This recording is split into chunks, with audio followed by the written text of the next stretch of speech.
So in order for this video to make sense right up front, we need to see this as a mini cinema camera and not an action camera. It might look like an action camera, but that's not the point of the ILS version of the Mission 1 Pro. Disclosure. GoPro kindly sent me the camera.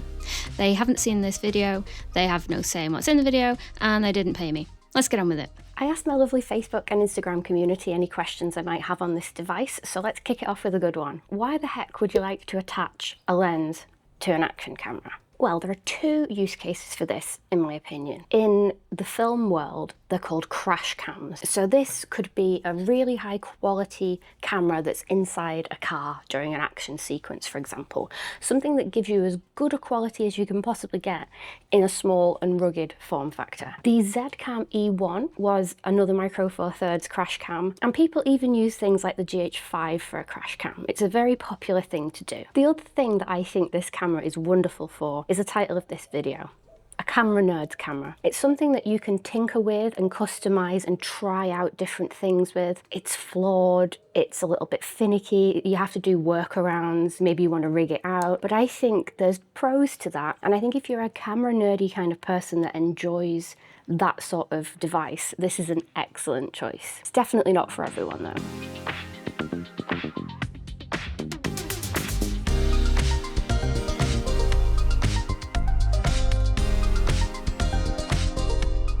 You can attach wacky lenses to this. I have a 4mm fisheye, which gives you this crazy effect. But then you could go in the other direction and use the crop factor, which I'll explain in a minute, to your advantage and get zoom and get macro and really play. You could even attach vintage lenses to this and get some really interesting effects. So what is the crop factor?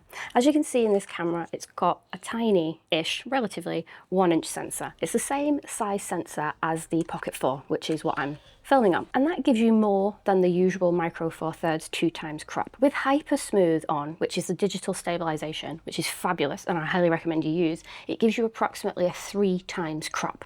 So this 10mm lens becomes 30mm in reality. Without Hyper Smooth on, so if, for example, if you had this on a tripod and you didn't need the stabilization, you have a relatively wrangleable 2.7x crop. Now, having the Hyper Smooth on, and there's two options, you have it just on or on boost, and I've been using it with the boost mode on, I was absolutely blown away. I mean, I know that GoPro are very good in the stabilization department, but being able to do this with manual focus lenses that aren't native to your system is so impressive. Here's a side-by-side against the Pocket 4. Here is my very technical testing, as you can see. This is both in 25p. The Pocket 4 is in some kind of standard profile, so I've not color graded it, and I shot the GoPro in log, so this is slightly color graded. I think the stabilization is amazing, but you may notice that I've slightly missed the focus. Such is life when you're using such a tiny screen. So you may have seen my previous video about the GoPro Mission 1 Pro, where I had a few criticisms. One was the minimum focus distance of that lens is 60 centimeters, so trying to get things close to the camera was impossible. The other thing that I didn't like about it was in the RAW mode. This has an amazing 50 megapixel RAW photography mode. You can't crop in or use any of the zoom, and you have to use the ultra wide setting of the lens. That's with the Mission 1 Pro. With the ILS, of course, that's no longer a problem. Depending on the lens that you use, you can change the minimal focus distance, and now you can use more standard focal lengths for the photography. So having this 10mm on, this is actually a variable lens. It goes from 4.5 to 10. It's awesome. This gives you a 30mm more standard focal length, and then of course you could use different lenses, maybe a 50mm and get 150mm focal length. There's loads of different, more standard ways to use this camera. So a lot of my original problems are now gone. There is also a media mod cage for this, which I've not got, so I'm just using this sort of dummy one. And the shutter button still makes me cry. But the other cage looks really good. So I'm going to get that at some point. Because the bones of it, the video quality, the dynamic range in the RAW files, the incredible slow motion capabilities, even the menus and the user interface, all brilliant stuff. I kind of want to attach ridiculously oversized lenses to it. Me too. The thing to think about with the lenses though is you must have them manual focus because there's no electronic connections. It's literally just a dumb mount.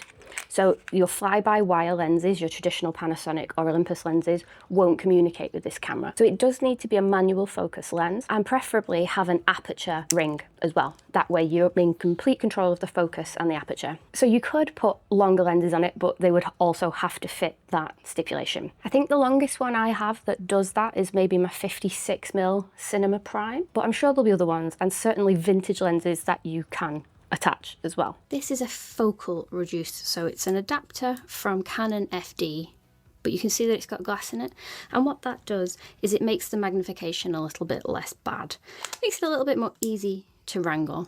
You can just attach it like that, and then you can attach that to M4 III, and now you've got all the vintage lenses that you like, and it will work just fine. Just bear in mind that the official statement on it is anything over 250 grams, and you really do need to add additional support because you're going to put too much stress on the mount otherwise. And I also imagine people will rig this up.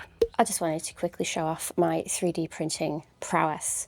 I got this the day that I was leaving on holiday, and I really wanted a top handle to help film, and more importantly I wanted some ND filters, and this is a really awkward lens. It's a 34mm filter thread, and I needed it to go to 49, and there's no time to wait for the post, so I just printed one off. I just 3D printed off a step-up filter and the top handle, and now I'm ready to rock. People might want to add an external monitor, people might want to add a matte box.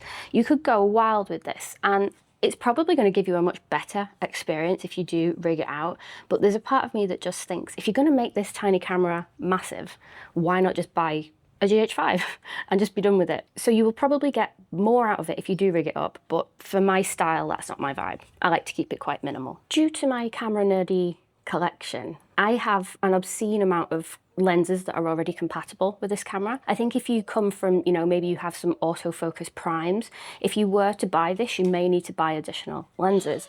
But thankfully, I've got plenty in my collection. This one was sent with the camera, the Laowa 4.5 to 10. And fun fact, I didn't actually know it was variable until a few days in. I am very dumb. I've had this lens for like 3 days now and only just noticed that it's variable. I thought, wow, that's mad focus breathing.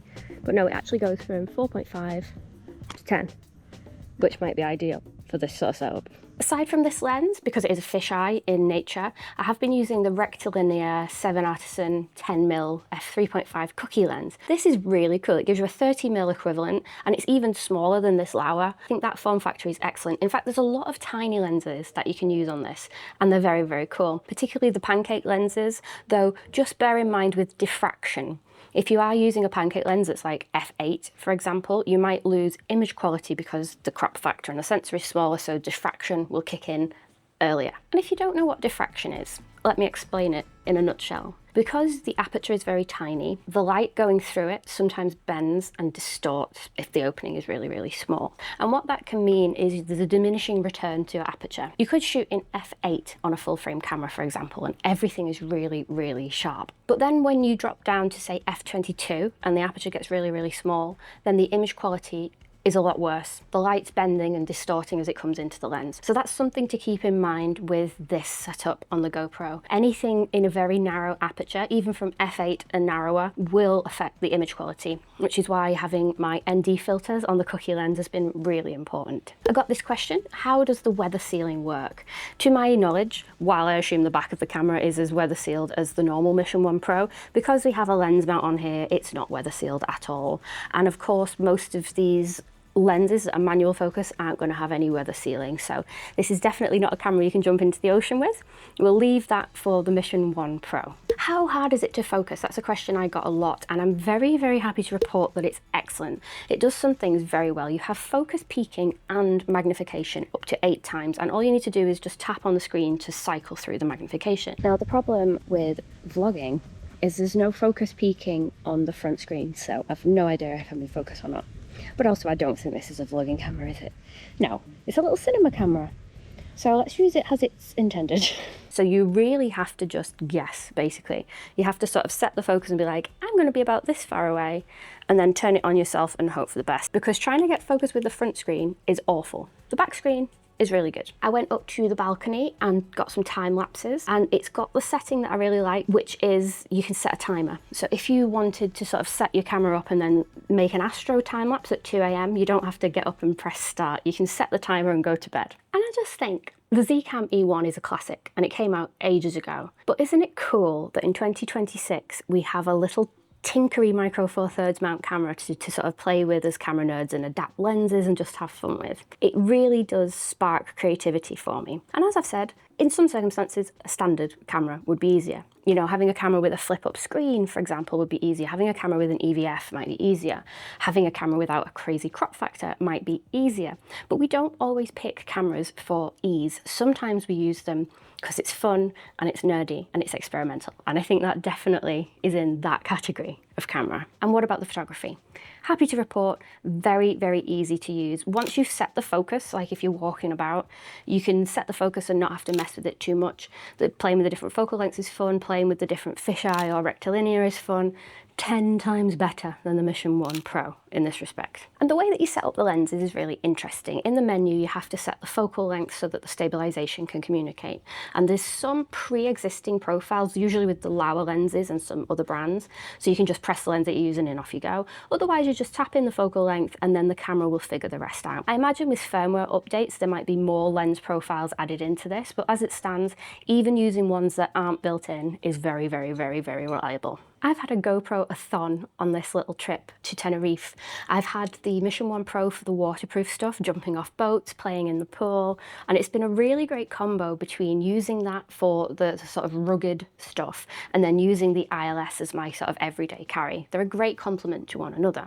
I love that both can shoot open gate as well, which makes it really handy for sharing things on socials. It's a great camera to have a tinker with, but it is quite expensive, so I don't know if I could recommend it just if you want to have a tinker. It's not like a throwaway purchase, it is quite pricey. But if you can find a use case for it, and if this form factor appeals to you, then it's a really cool thing to have a go at. Pardon the unconventional angle. I've just got back from my trip to Tenerife where I filmed all this footage, and the deadline for the GoPro video, unfortunately, was when I was on the plane. So I've missed it. So I've got back and I'm exporting a video on my computer over there that needed an edit. I'm backing up stuff on my laptop over here.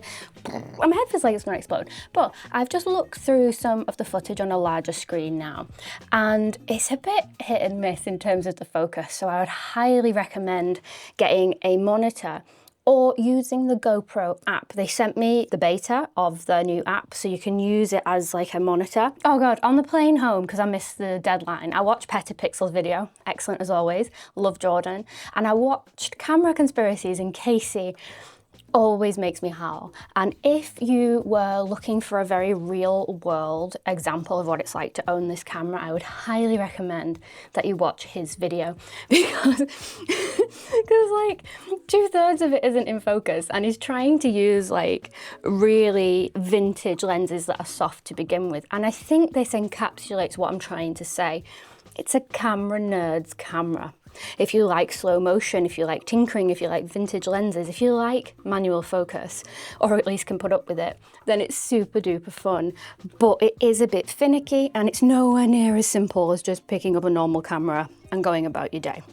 So my thoughts, finally, sorry this video is really long, really, really fun. I'm a camera nerd, so it's right in my wheelhouse, but I appreciate how people will look at this and go, what the heck? Either you go, what the heck, yay, or what the heck, what the heck. Let me know which you fall into in the comments. And sorry for the rambles, and I really need to get to sleep. And thank you so much for watching.